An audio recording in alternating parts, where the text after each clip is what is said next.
नमस्कार दोस्तों, स्वागत है आपका मेरे हिंदी यूट्यूब चैनल पर। आज जो ये क्लास है हिंदी साहित्य की तीसरी क्लास है। पिछली क्लास में हमने हिंदी भाषा का विकास पढ़ा था। आज जो हम पढ़ने वाले हैं कि हिंदी साहित्य का इतिहास लिखा कब से जाने लगा, किसने इसकी शुरुआत की। तो इस कक्षा में जो हम पढ़ेंगे वो है हिंदी साहित्य इतिहास लेखन की परंपरा। इसके बारे में हम जानकारी प्राप्त करेंगे। इतिहास तो वैसे कोई भी हो सकता है। आप वैज्ञानिक इतिहास भी पढ़ते हैं, कब कब कौन कौन से आविष्कार हुए, सांस्कृतिक इतिहास भी पढ़ते हैं, राजनीतिक इतिहास भी पढ़ते हैं, कौन पहला प्रधानमंत्री इत्यादि जो है आप पुराने गवर्नर जनरल इत्यादि के बारे में पढ़ते हैं। आप सामाजिक इतिहास भी पढ़ते हैं जिसमें विभिन्न लड़ाइयों इत्यादि का वर्णन है। लेकिन भाषाई इतिहास जो है इन सबसे थोड़ा सा अलग है, क्योंकि भाषाई इतिहास में इन सब इतिहासों में हो रही गतिविधियां थोड़ी थोड़ी तो शामिल है, लेकिन यहाँ पर हमें जो है जो भी रचनाकार रचना कर रहा है उसके जीवन की परिस्थितियों के बारे में जानकारी प्राप्त करनी जरूरी है। या समय समय पर वातावरण में जो जो बदलाव होते रहे और कवि की रचनाओं में उसका क्या क्या प्रभाव पड़ता रहा उसकी जानकारी हम हासिल करते हैं। ठीक है, अब जैसा माहौल हो कवि की रचना वैसी हो गई, कहने के बाद है। अब यहाँ पर जो है इतिहास लेखन की परंपरा में बहुत सारे विद्वानों ने अपनी अपनी परिभाषाएं दी हैं कि इतिहास में ये मुख्य बातें हैं कि इतिहास लिखा जाए तो इन बातों का ध्यान रखना चाहिए। तो इसमें सबसे प्रमुख एक जो है नाम है वो है तेन का। तेन एक फ्रेंच विद्वान थे जिन्होंने कहा जब भी इतिहास लिखा जाए तो रचनाकार की जाति, वातावरण और जो है क्षण का ध्यान रखा जाए। ठीक है, उस समय के वातावरण और समय क्या है। इसके बाद आते हैं कि इतिहास लिखने के तरीके क्या क्या हैं। ठीक है, इतिहास लिखने के तरीकों में 4 पद्धतियां जो है प्रसिद्ध है। सबसे पहली है वर्णानुक्रम पद्धति,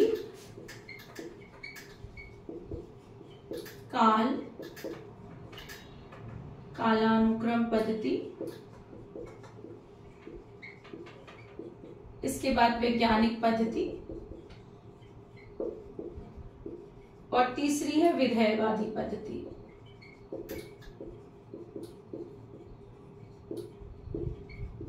इन 4 पद्धतियों में क्या होता है, इसमें जो है इतिहास लिखा जाता है कवियों के नामों के आधार पर।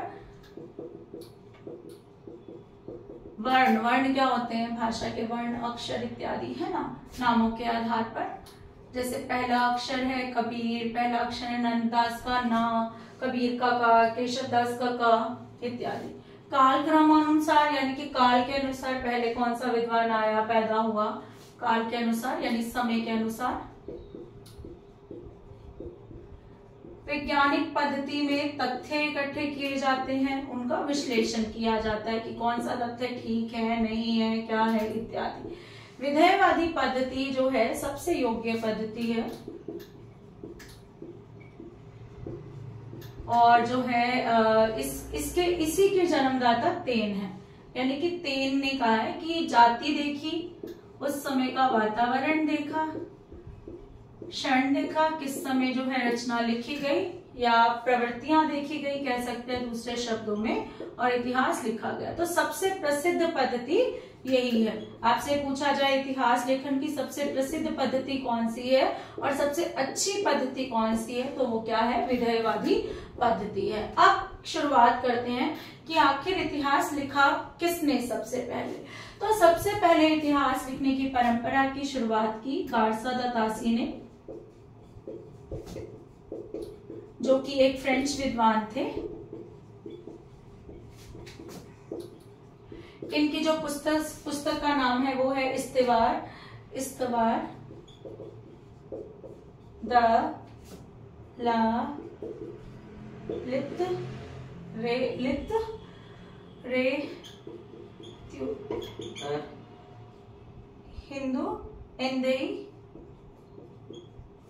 हिंदुस्तानी। ये इनकी पुस्तक का नाम है। कौन सी भाषा में लिखी है, फ्रेंच विद्वान है, इन्होंने इस पुस्तक को फ्रेंच भाषा में लिखा। ठीक है, कब लिखा, 1839 और 1847 में 2 भागों में प्रकाशित हुई।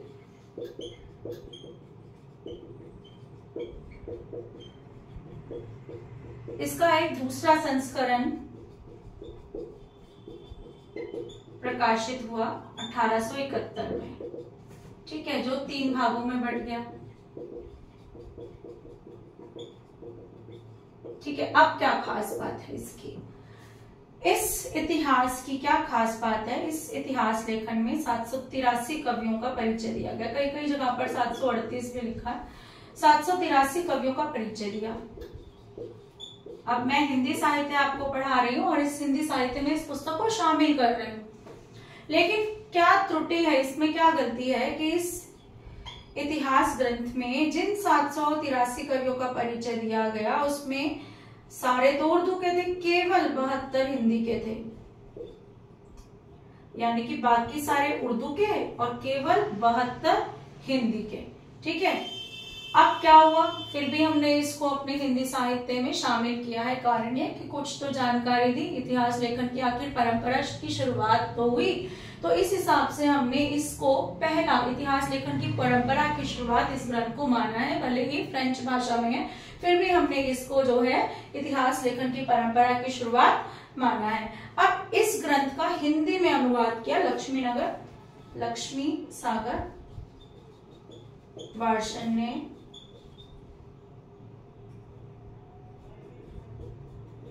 ने सन 1952 में। ठीक है, और किस नाम से इसने जो है लिखा, हिंदुई साहित्य का इतिहास। जो इसका हिंदुई था वो हिंदुई बन गया। बस आपको ये याद रखना है, ये सारी चीजें इसमें से हमारे 4 प्रश्न बनते हैं जो बहुत ही मुख्य हैं। एक तो इतिहास लेखन की परंपरा की शुरुआत किस साहित्यकार ने की, घाटसादा दासी ने। उनकी पुस्तक इस्तवार द ला लिटरेचर हिंदुई हिंदुस्तानी किस भाषा में थी, फ्रेंच भाषा में थी। ये विद्वान कहाँ से संबंध रखते थे, तो ये फ्रेंच या फ्रांस से संबंध रखते थे। ठीक है, अब इस इतिहास की पुस्तक को हिंदी साहित्य की परंपरा में पूर्ण रूप से शामिल क्यों नहीं किया जाता, क्योंकि इसमें सारे कवि तो उर्दू के थे, केवल 72 हिंदी के थे। अब जो है इसका हिंदी अनुवाद किसने किया, लक्ष्मी सागर वार्ष्णेय ने किया 1952 ने। किस नाम से किया, हिंदुई साहित्य का इतिहास नाम से इसका अनुवाद किया। ठीक है, तो अभी तक हमने ये तथ्य पढ़े। अब इसके बाद जो दूसरा, अब इन्होंने पद्धति कौन सी इस्तेमाल की, इन्होंने पद्धति इस्तेमाल की वर्णानुक्रम। अब वर्णानुक्रम पद्धति पहले ही बताई जा चुकी है कि इन सब पद्धतियों में सबसे अच्छी पद्धति विधेयवादी पद्धति है। और वर्णानुक्रम पद्धति केवल कवियों के नाम देती है, हमें ये नहीं बताती कि उसकी परिस्थितियां कैसी थी, प्रवृत्तियां कैसी थी जो है उस कवि की। तो इसलिए किसी भी तरीके से ये एक अच्छा इतिहास नहीं है, लेकिन फिर भी इसमें शुरुआत हुई इतिहास लेखन की, इसलिए इसे हम शामिल करते हैं। दूसरा इतिहास लेखन का प्रयास किया वो है शिव सिंह सेंगर ने। इनकी पुस्तक का नाम था शिव सिंह सरोज। इन्होंने कौन सी पद्धति इस्तेमाल की, इन्होंने भी यही वाली पद्धति इस्तेमाल की, वर्णानुक्रमी पद्धति। इन्होंने लगभग 1000 कवि या 952 हिंदी कवियों का परिचय दिया। चलो, हिंदी कवियों को आधार बनाकर किसी ने तो ग्रंथ लिखा, लेकिन फिर भी ये एक अच्छा जो है ग्रंथ नहीं माना गया। सबसे पहले तो इसकी पद्धति वर्णानुक्रम जो अच्छी जानकारी नहीं देती है। दूसरी बात ये कि इन्होंने जिन कवियों का परिचय दिया उसमें से आधे सच्चे थे, आधे झूठे थे। मतलब कौन सच्चे थे कौन झूठे थे इसकी जानकारी नहीं मिलती। इन्होंने लोगों की सुनी सुनाई बातों पर विश्वास किया और कवियों की जानकारी अपने इतिहास में लिख दी। अब कवियों की जानकारी के कोई भी तथ्य यहाँ पर शामिल जिन्हें बिल्कुल सत्य कहा सके ऐसी जानकारी नहीं मिलती। तो इस हिसाब से ये वाला इतिहास भी जो है एक अच्छा इतिहास नहीं माना जाता। ये इतिहास लिखा गया था 1883 में। तो 2 इतिहासकार हो गए जिन्होंने इतिहास लेखन की परंपरा की शुरुआत की। दोनों ने ही वर्णानुक्रमी पद्धति का इस्तेमाल किया। तीसरी शुरुआत जो की वो की जॉर्ज गियर्सन ने।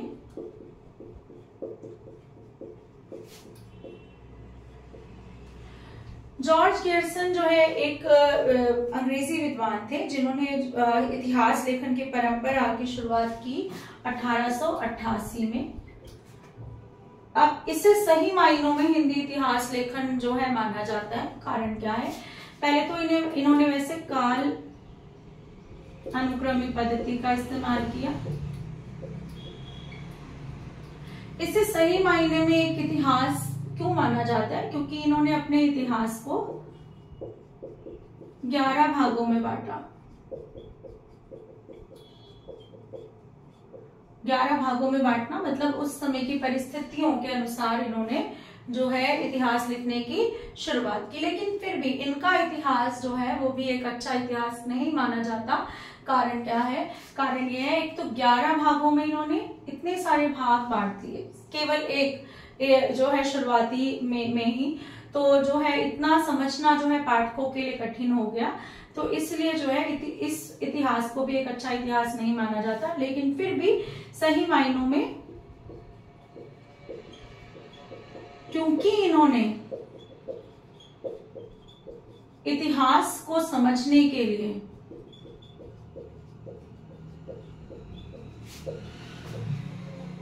उसे कालों में बांटने का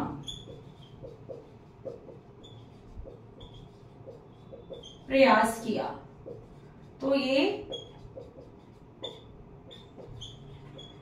जो है एक प्रसिद्ध इतिहास ग्रंथ है। अब किशोरीलाल गोस्वामी ने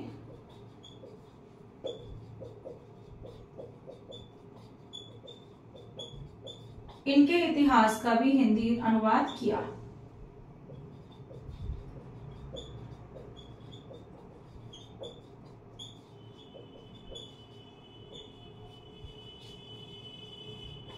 ठीक, अब ये किस भाषा में था? ये अंग्रेजी भाषा में था, इसीलिए किशोरीलाल गोस्वामी को इसका हिंदी में अनुवाद करना पड़ा। इसका जो है प्रकाशन कहाँ हुआ? एशियाटिक सोसाइटी ऑफ बंगाल में।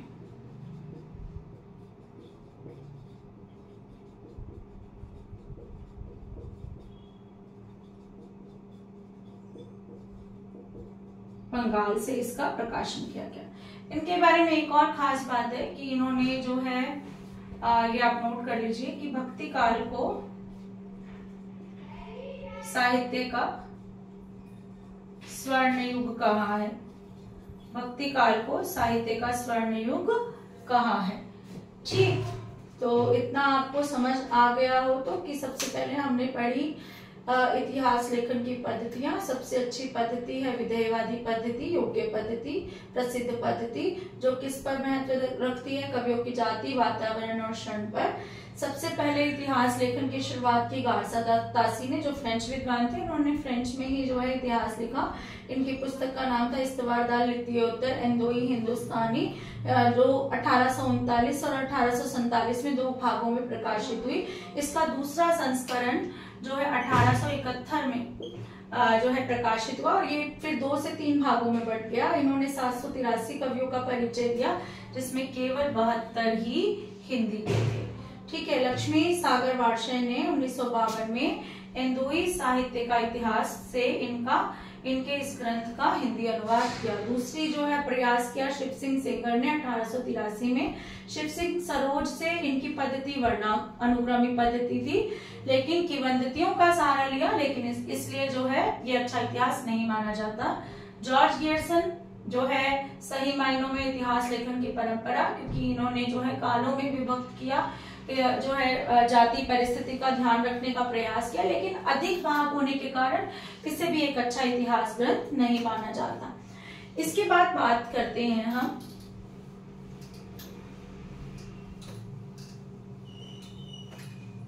मिश्र बंधु विनोद की।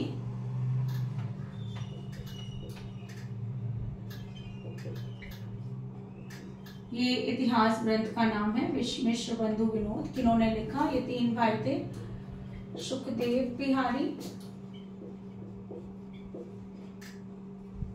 श्याम बिहारी और गणेश बिहारी। ये 3 बंधु थे, बंधु मतलब भाई थे। इन्होंने जो है इतिहास लिखा। इन्होंने भी कौन सी पद्धति इस्तेमाल की? काल अनुक्रमिक, काल के आधार पर। ठीक, अब जो है इन्होंने लगभग 5000 कवि, यार पहली बार इतनी संख्या में जो है कवियों का परिचय दिया गया। और इन्होंने सहायता, जैसे जॉर्ज गियर्सन ने अपने पूर्ववर्ती साहित्यकारों की सहायता ली, ऐसे ही इन्होंने भी पूर्ववर्ती साहित्यकारों की रचना लेने के साथ साथ जो है अन्य कवियों के बारे में भी इसमें लिखा, जहां जहां से इनको मिले। इसको जो है 1913, उसके बाद 1939 में जो है इनके साहित्य ग्रंथ का प्रकाशन हुआ। ठीक, अब इसके बाद जो है 1913 और 1914 में, पहला भाग 1913 में और बाकी 3 भाग 1914 में, 4 भागों में बटा हुआ था ये। पहला भाग और शेष 3 भाग। ठीक, अब 4591 कहीं कहीं लिखा होता है मिश्र बंधु विनोद में कितने साहित्यकारों का वर्णन है, तो लगभग 5000 भी लिखा आ सकता है और पूर्ण संख्या भी आ सकती है। ठीक, इसके बाद जो है इन्होंने भी काल विभाजन का प्रयास किया। इन्होंने आगे पढ़ते हैं उन्हें कैसे कालों में बांटा। इसके बाद आ जाते हैं आचार्य रामचंद्र शुक्ल पर।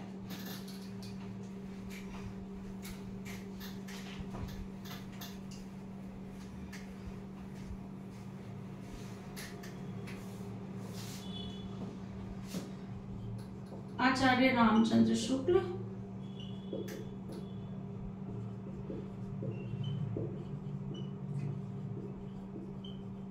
जिन्होंने 1929 में हिंदी शब्द सागर की भूमिका के रूप में हिंदी साहित्य का इतिहास लिखा। यानी कि ये कोई और पुस्तक लिख रहे थे, हिंदी शब्द सागर नामक, उसकी भूमिका यानी कि शुरुआती जो पुस्तक क्यों लिखी गई उसमें जो है इस इतिहास का वर्णन किया।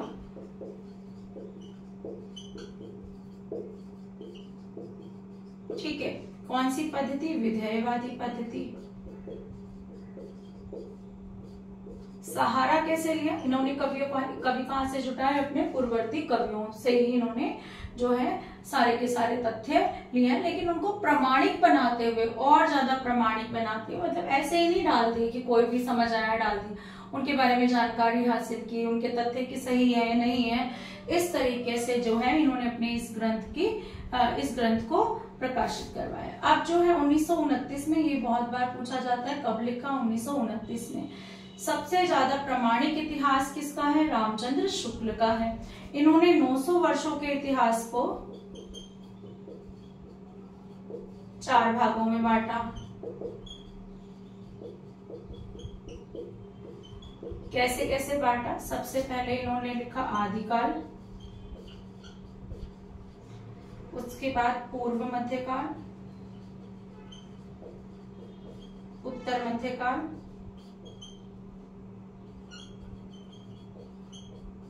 और आधुनिक काल। इनके और नाम क्या क्या हैं? इसका नाम है वीर गाथा काल, भक्ति काल, रीति काल और गद्य काल। 4 भागों में बांटा। अब कहां से शुरुआत की इन्होंने? 1050 से 1375 तक विक्रम संवत में है ये। 1375 से विक्रम संवत से 1700 से जो है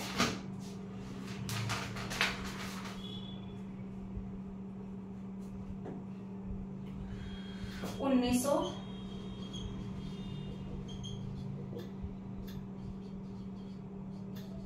और 1900 से अब तक।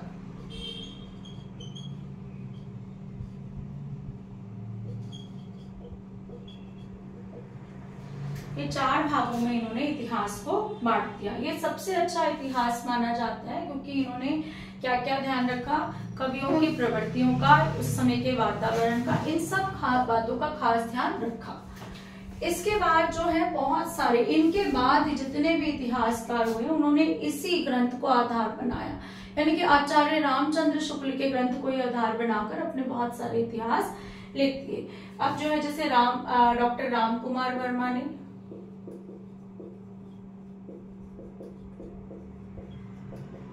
इतिहास लिखा, हिंदी साहित्य का आलोचनात्मक इतिहास। इससे प्रश्न आता है, इसको नोट करिएगा, हिंदी साहित्य का आलोचनात्मक इतिहास।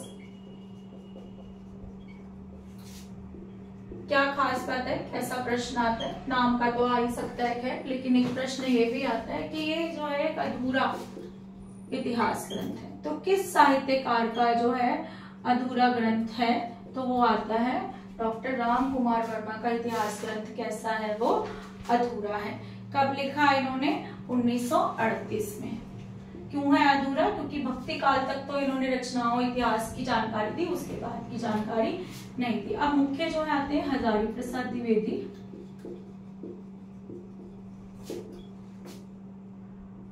किसी भी तरीके से लिख सकते हैं, हजारी प्रसाद द्विवेदी। इन्होंने 3 ग्रंथों की रचना की, हिंदी साहित्य की भूमिका,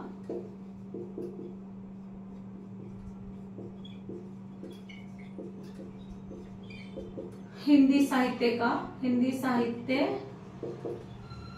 उद्भव व विकास,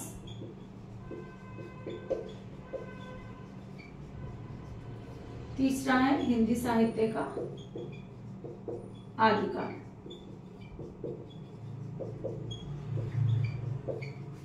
ये 3 ग्रंथ इन्होंने अपने लिखे हैं, ये साहित्य का आदिकाल।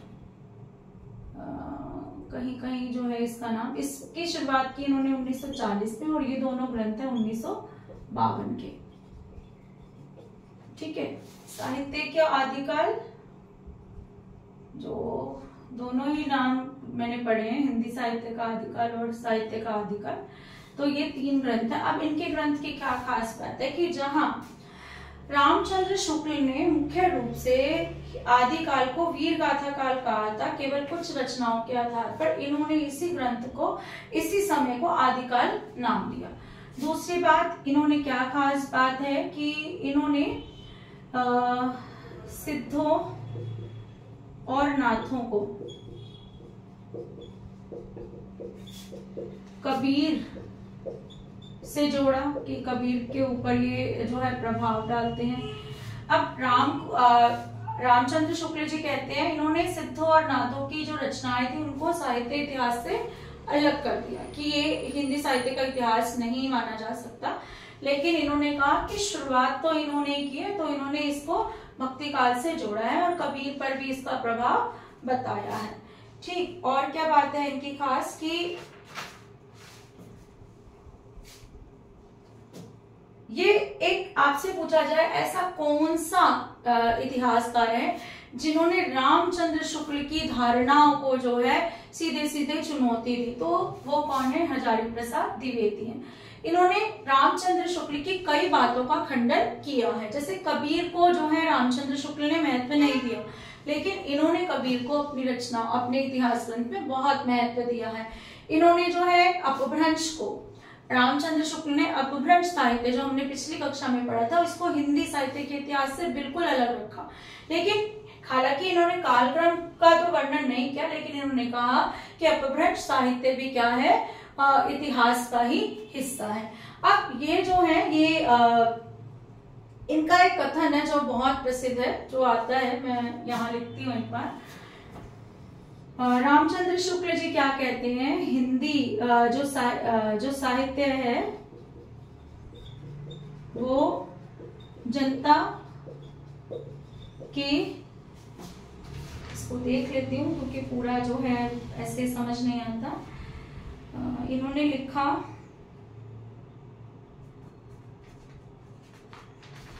जनता की चित्तवृत्ति, पूरा कथन आपको मिल जाएगा पुस्तकों में।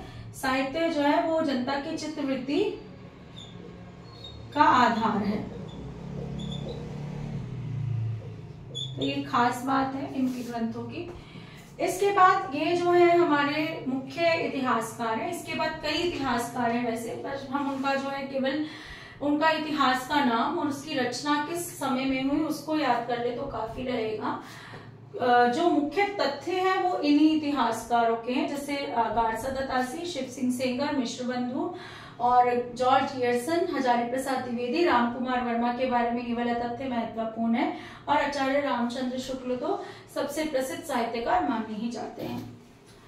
अब आ जाते हैं विभिन्न साहित्य इतिहास ग्रंथ, जिसमें हम मुख्य मुख्य करेंगे क्योंकि बहुत सारे तो अभी इतना समय नहीं है।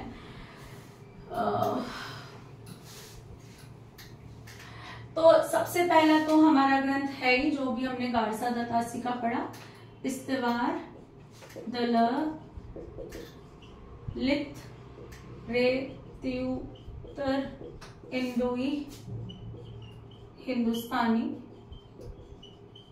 सबसे पहला जो है किसने लिखा? गारसा दत्तासी ने लिखा। कब लिखा? 1839 में। पहला ही साल देखेंगे सबसे पहले तो। इसके बाद है शिव सिंह सरोज,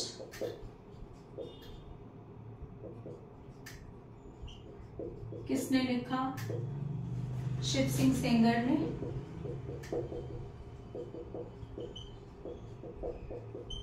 कब लिखा? 1883। इसके बाद आ जाते हैं मिश्र बंधु विनोद,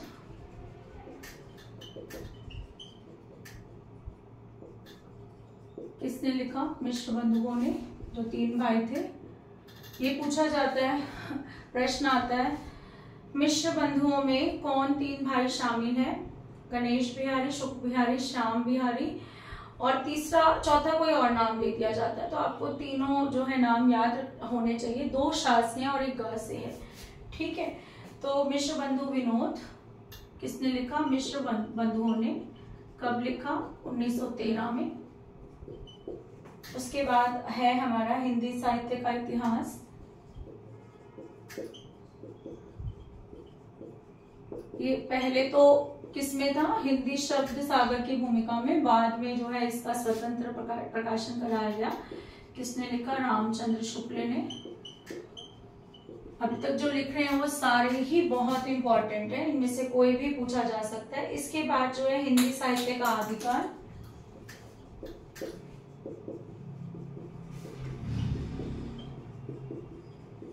किसने लिखा? हजारी प्रसाद द्विवेदी ने। पूरा नाम नहीं लिख रही हूँ। 1952 में हिंदी साहित्य उद्भव व विकास, ये भी हजारी प्रसाद द्विवेदी का 1952 का। हिंदी साहित्य की भूमिका, हजारी प्रसाद द्विवेदी, और 1940। इसके बाद है हिंदी साहित्य का आलोचनात्मक इतिहास, जो अधूरा ग्रंथ है।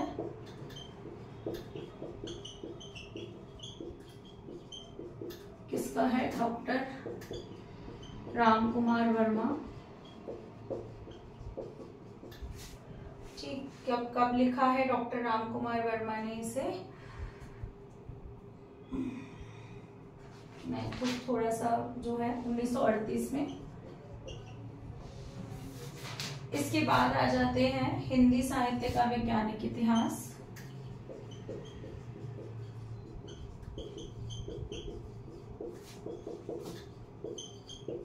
गणपति चंद्र गुप्त,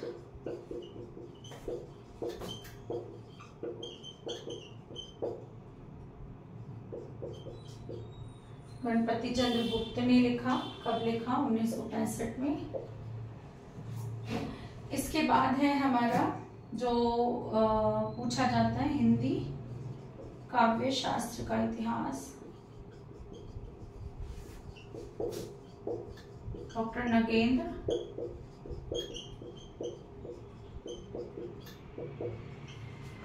डॉक्टर नगेंद्र ने कब लिखा?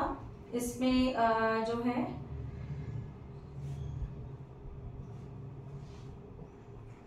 सॉरी, यहाँ पर जो है ये डॉक्टर नगेंद्र का नहीं है, ये डॉक्टर भगीरथ मिश्र का है।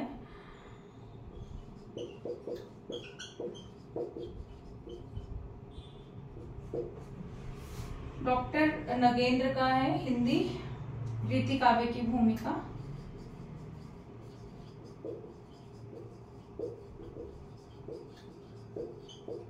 उन्नीस सौ 49 का। अब जो इम्पोर्टेंट है वो मैं आपको लिख पाऊंगी। उत्तरी भारत की संत परंपरा, उत्तरी भारत की संत परंपरा, परशुराम चतुर्वेदी। संत जो है आप ऐसे भी याद कर सकते हो कि परशुराम कौन थे, एक संत थे, है ना, परशुराम चतुर्वेदी। इसके बाद है हिंदी साहित्य का इतिहास दर्शन। ये सब आपको याद हो जाएंगे, कुछ कुछ ट्रिक्स बनाएंगे अभी। नलिन विलोचन,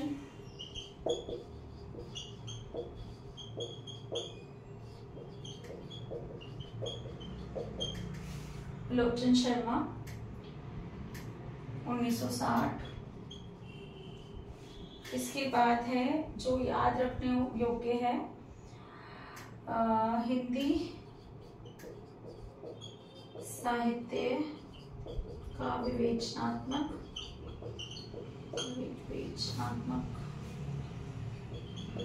इतिहास, सूर्यकांत।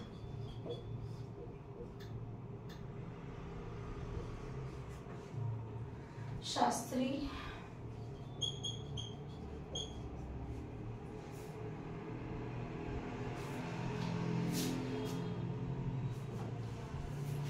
हिंदी साहित्य का संवेदना का विकास, हिंदी साहित्य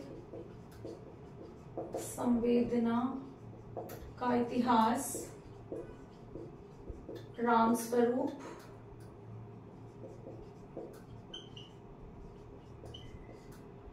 चतुर्वेदी। ऐसा करते हैं क्योंकि बोर्ड भर गया है, पहले इतना याद करने का तरीका जो है इस्तेमाल करते हैं। देखो ये तो आपको याद हो ही जाने चाहिए। गारसा दत्तासी का, क्योंकि यहाँ से तो इतिहास लिखने की परंपरा शुरू हुई है। इसके बाद शिव सिंह सरोज, इनके बारे में हमें और बहुत सारी बातें याद करनी है। फ्रेंच में लिखा गया और फ्रेंच विद्वान ने लिखा। पहली बार इतिहास लेखन की परंपरा की शुरुआत हुई है। शिव सिंह सरोज की वंदितियों का सहारा लिया। दोनों ही वर्णाक्रम पद्धति पर हैं। मिश्र बंधु विनोद, मिश्र बंधुओं का जो है 3 भाइयों के बारे में जो है हमने जानकारी रखनी है। और इनके इतिहास ग्रंथ का नाम कब प्रकाशित हुआ, पहला भाग 1913 में। हिंदी साहित्य का इतिहास, ये सबसे इम्पोर्टेंट है।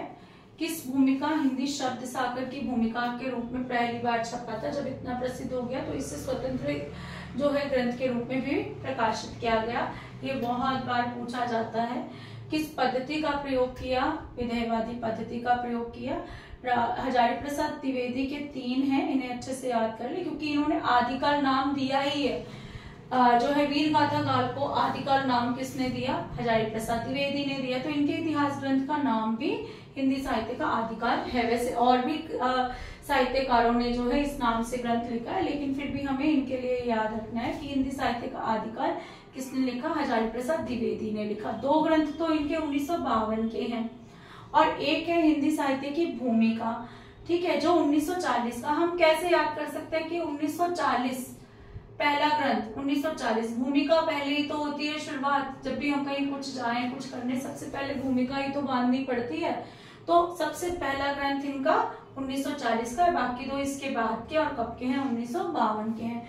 हिंदी साहित्य का आलोचनात्मक इतिहास, डॉक्टर रामकुमार वर्मा की क्या स्थिति है हिंदी साहित्य में। ये एक आलोचक है, विभिन्न रचनाओं पर इन्होंने अपनी आलोचनाएं दी हैं। तो इन्होंने अपने इतिहास में भी, इतिहास का नाम भी क्या रखा है, हिंदी साहित्य का आलोचनात्मक इतिहास रखा है। क्या खास बात है कि ये अपूर्ण है। इसके बाद है हिंदी साहित्य का वैज्ञानिक इतिहास।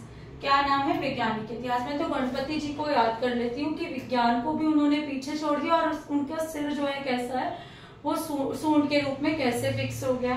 तो वैज्ञानिक इतिहास किसका है, गणपति चंद्र गुप्त का है, 1965 का। हिंदी काव्य शास्त्र का इतिहास डॉक्टर भगीरथ मित्र है, इतना इम्पोर्टेंट नहीं है। खैर, रीति काव्य की भूमिका ये एक जो है इम्पोर्टेंट है, किसने लिखा? डॉक्टर नगेंद्र ने लिखा है। उत्तरी भारत की संत परंपरा, परशुराम कौन थे? एक संत थे ना, हम रामायण में भी इनका नाम सुनते हैं, परशुराम, तो संत थे। तो संत परंपरा के लिए कौन से ग्रंथकार है? परशुराम चतुर्वेदी हैं।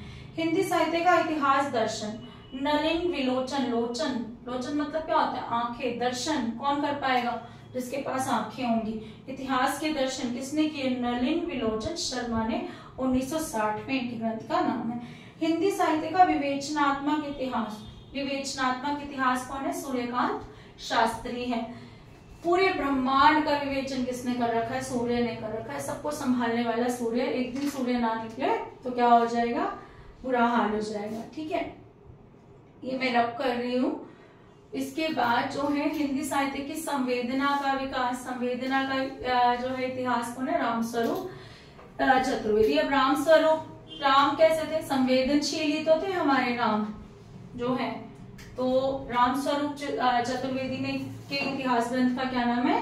हिंदी संवेदना का इतिहास। ठीक, इसके बाद जो है इम्पोर्टेंट है वो कौन है? हिंदी इतिहास एवं साहित्य दृष्टि, मैनेजर पांडे।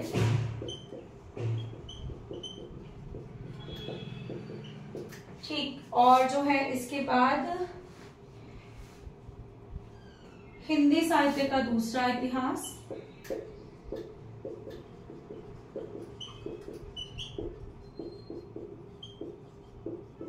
बच्चन सिंह। यह हरिवंश राय बच्चन नहीं है। हिंदी साहित्य का आधा इतिहास, सुमन राजे। ठीक, अब जो है इनका मैनेजर पांडे का है 1981, बच्चन सिंह का है 1996 और सुमन राजे का है आधा इतिहास जो है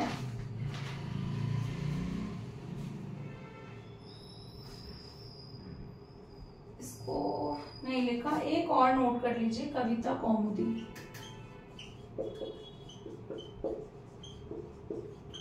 राम नरेश त्रिपाठी, ये बहुत बार आया परीक्षा में।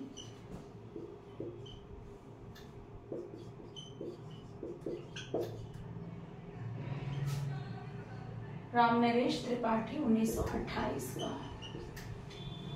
ठीक, अब जो है कैसे याद करें? बच्चन सिंह का दूसरा इतिहास, तो 2 चा है ना, मैं तो ऐसे याद कर लेती हूँ कि दूसरा इतिहास, 2 चा दूसरा। ठीक, सुमन राजे आधा इतिहास। राजे कैसे लिखा है? राजकुमार पूरा लिखा आना चाहिए, आधे लिखा है तो सुमन राजे ने लिखा हिंदी साहित्य का आधा इतिहास। कविता कौमुदी हमें याद करना पड़ेगा, राम नरेश त्रिपाठी। ठीक, अब इतिहास लेखन में जो है विभाजन और नामकरण की बात आती है, तो ये जो है इसमें हम 3 जो है, एक तो गिरसन का हमने पढ़ा 11 भागों में बांटा था, रामचंद्र शुक्ल ने 4 भागों में बांटा। ठीक, इसके बाद मिश्र बंधुओं ने अलग अलग 4 तरह के हिस्सों 5 भागों में बांटा है वैसे। इसके बाद जो है, जो खास बात है वो है रामचंद्र शुक्ल की, जो मैं आपको वैसे बता चुकी, राम कुमार वर्मा और मिश्र बंधुओं ने, इन्होंने अपभ्रंश की सीमा को भी जो है शामिल किया, ये हमें याद करना है। इनके इतिहास लेखन के जो चरण थे वो रामचंद्र शुक्ल की तरह है, लेकिन उन्होंने एक जो बीच में जो जोड़ दी, वो क्या जोड़ दिया? चारों कालों से पहले एक संधि काल नाम जोड़ दिया था, यानी कि इन्होंने अपभ्रंश साहित्य को भी अपने इतिहास लेखन की परंपरा में शुरू किया। इसके बाद जो है अगला आदिकाल जो है इनका 1000 से 1375 ही है विक्रम संवत, बिल्कुल रामचंद्र शुक्ल की तरह। इन्होंने भी जो है साहित्य इतिहास लेखन की परंपरा 700 से मानी है और 1343 तक इन्होंने पहला काल आदिकाल माना है। ठीक, इसके बाद जो है विभिन्न कालखंडों के नामकरण, इसमें से प्रश्न आते हैं जो हमें ध्यान रखने हैं। आदिकाल के विभिन्न नाम दिए गए, किसी आधार पर सबकी अपनी अपनी सोच थी, तो सभी साहित्यकारों ने अपने अपने नाम आधार पर इसके नाम दिए। किसी ने कहा इसको वीरगाथा काल, किसी ने आदिकाल, किसी ने सिद्ध सामंत युग,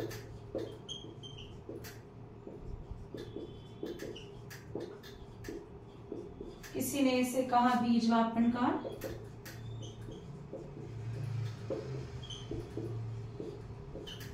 किसी ने कहा आरंभिक काल,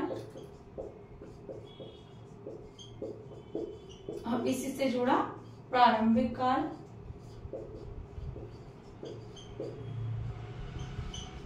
और चारण काल, ये इसके नाम है। वीरगाथा काल तो रामचंद्र शुक्ल ने कहा है कुछ रचनाओं के आधार पर।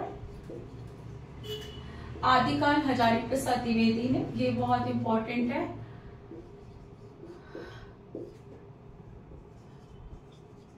सिद्ध सामंत युग राहुल सांकृत्यायन। बीजवापन काल महावीर प्रसाद द्विवेदी।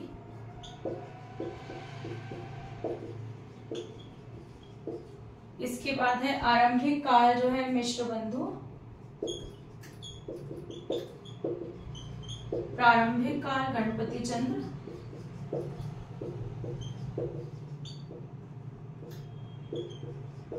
और चारण काल राम कुमार वर्मा।